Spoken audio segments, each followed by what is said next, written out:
Dans le brouillard du Maïdo, les pilotes s'élancent à vive allure, avec au programme une descente vertigineuse de près de 22 km. Malgré un départ un peu chaotique, Hugo Pigeon remporte la Mégavalanche pour la 3e année consécutive. J'ai vraiment pu rouler comme je voulais, faire les efforts où j'avais prévu de les faire. Et j'ai pu assurer dans les descentes, pas prendre trop de risques. Mais vraiment, je me suis dépouillé jusqu'à la fin et content de gagner encore une fois. Son poursuivant Alex Rudeau franchit la ligne d'arrivée un peu plus d'1 minute après lui. Sur les crêtes, les deux riders étaient au coude à coude. J'essaye de gérer au maximum ma descente pour pas trop me fatiguer et en avoir encore sur la fin qui est très physique. Le côté technique du terrain fait que c'est ultra physique au niveau du haut du corps, du pilotage. Et les grosses relances aussi, les parties à plat, la route, à pédaler. Là, ça te met du coup dans le jus cardio et tout. Donc faut manager les deux quoi. Pour sa première Mégavalanche, Morgane Char s'est fait plaisir.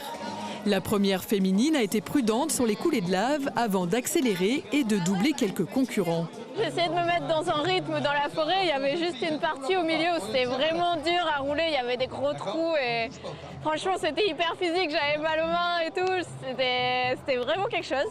Des grosses relances aussi, mais finalement du coup tu te fais mal aux jambes mais tu récupères un peu au niveau des bras. Donc voilà, toute la descente, franchement, t'as l'impression que ça dure une éternité.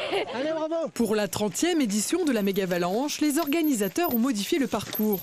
Selon les riders, la descente est plus technique à La Réunion que celle de l'Alpe d'Huez dans l'Hexagone. Celle-ci ici est plus technique, plus physique sur tous les plans. Elle est vraiment plus dure et les Réunionnais sont très très forts.